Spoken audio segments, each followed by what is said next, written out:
بیٹا تو آپ کا ہے، آپ کا اہل نہیں ہے، کیونکہ اس کے اعمال اچھے نہیں ہیں۔ میرے سے آئندہ سوال نہ کیجیے۔ ایک یہ بھی مسئلہ سمجھا دیں، انبیاء علیہ السلام کے نزدیک، اہل ایمان کے نزدیک ان کو مرنے والے کا اتنا غم نہیں ہوتا۔ انبیاء علیہ السلام کے سامنے، اہل ایمان کے سامنے جو رشتہ دار مرتے ہیں، مرنے کا ان کو اتنا غم نہیں ہوتا۔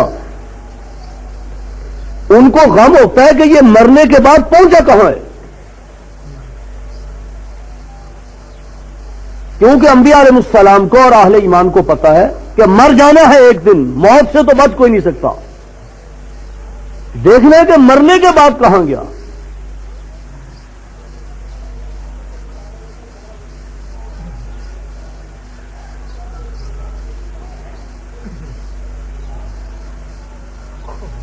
جناب رسول اللہ صلی اللہ علیہ وسلم کی خدمت میں ایک عورت حاضر ہوئی،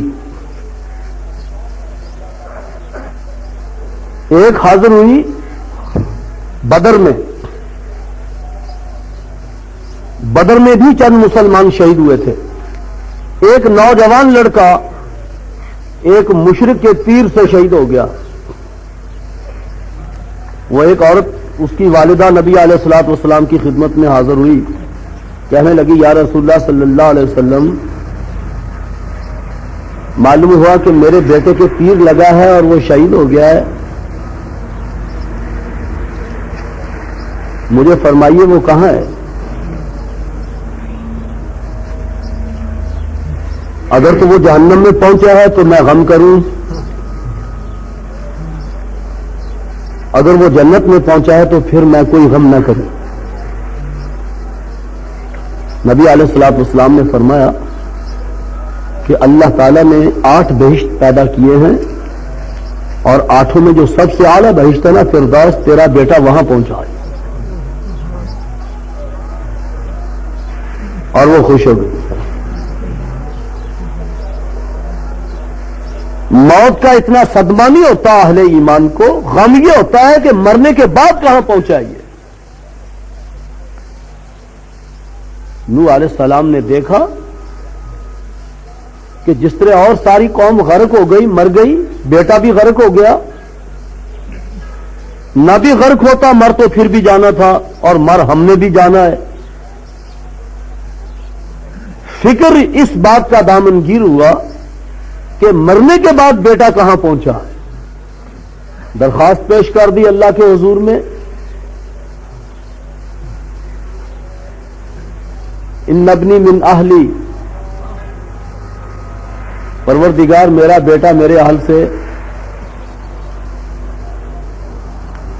اللہ نے فرمایا یا نوح انہ لیس من اہلک، اے نوح وہ تیرے اہل سے نہیں تھا،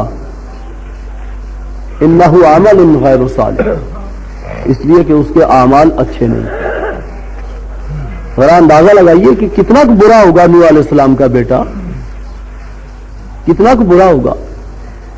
وہ آج کل کے ماچھیوں کے بیٹوں سے بھی زیادہ بدماش ہوگا، قصابوں کے بیٹوں سے بھی زیادہ بدماش ہوگا، اور سنیما دیکھنے والوں سے بھی زیادہ، جوئے کھیلنے والوں سے بھی زیادہ۔ وہ ہم جو کسی کا جنازہ نہیں چھوڑتے اور کسی کے حق میں استغفار ہم نہیں چھوڑتے، تو اللہ تعالیٰ اپنے پیغمبر کو اپنے بیٹے کے حق میں استغفار نہیں کرنے دیتے، اور روک دیتے ہیں اللہ تعالیٰ فلا تسألنی ما لیس لک بہ علم۔ نوح اس کی مغفرت اور بخشش کا سوال میرے حضور میں نہ کرنا جس کا تجھے علم نہیں۔ انی اعوذک ان تکون من الجاہلین، میں تجھے سمجھاتا ہوں ایسا نہ ہو کہ تو جاہلوں سے ہو جائے، نبیوں سے نام ہی کٹ جائے۔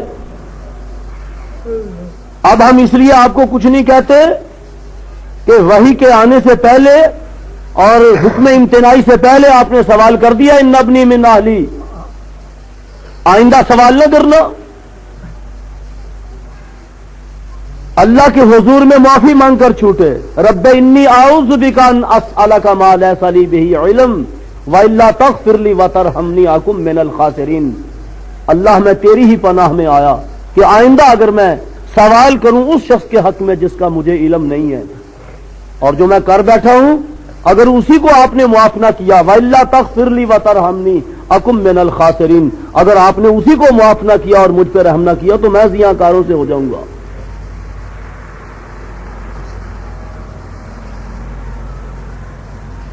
وہ مرے ہوئے قبرستان میں، وہ مرے ہوئے اپنے آباء و اجداد اور دوست اور رشتہ دار جن کے متعلق ہمیں علم نہیں ہے کہ وہ ایمان اور اسلام پر مرے ہیں، فرائض پر مرے ہیں، سنت پر مرے ہیں، ان کے حق میں استغفار کرنے کی اجازت نہیں ہے۔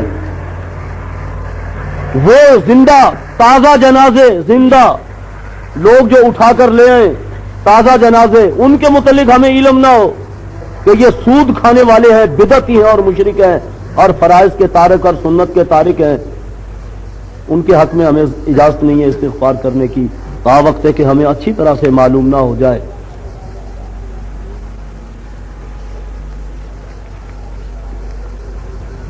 اللہ تعالیٰ نے فرشتوں کی حالت بتائی ہے کہ میرے عرش کو اٹھانے والے اور میرے عرش کے ارد گرد جو فرشتے ہیں، ایک تو ان کو ایمان والوں سے اتنی ہمدردی ہے کہ مغفرت مانگتے ہیں ایمان والوں کے لیے میرے حضور میں، ایمان والوں کے حق میں، اور پھر اس کے ساتھ شرط لگاتے ہیں وَيَسْتَغْفِرُونَ لِلَّذِينَ آمَنُوا، اللہ ان لوگوں کی مغفرت کر دے، ان لوگوں کو بخش دے جو ایمان والے ہیں۔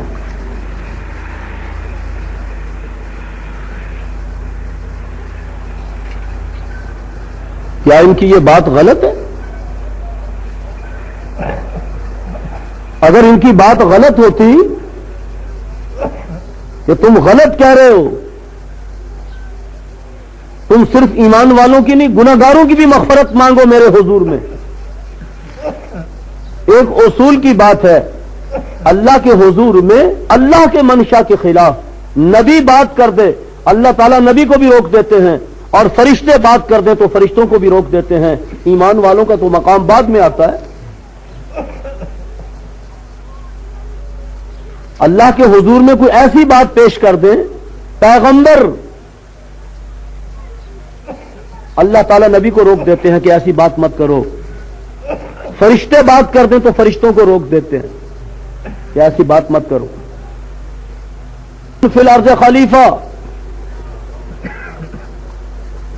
جب فرشتوں کے سامنے اظہار کیا تو فرشتوں نے ایک بات کہی کہ اتجعل فیہا من یفسد فیہا ویسفک الدماء ونحن نسبح بحمدک ونقدس لک۔ فرشتوں نے کہا پروردگار وہ تو فساد کریں گے، قتل و غارت کریں گے، خون ریزی کریں گے،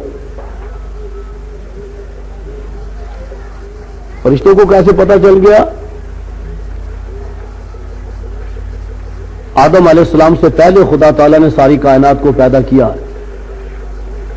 انہوں نے آگ اور پانی اور ہوا اور مٹی، یہ عناصر اربع سے بنا ہوا ہے انسان، یہ فرشتوں کے سامنے تھی چیزیں، آگ اور پانی، ہوا اور مٹی، عناصر اربع، یہ چاروں ہیں ایک دوسرے کی ضد اور مخالف۔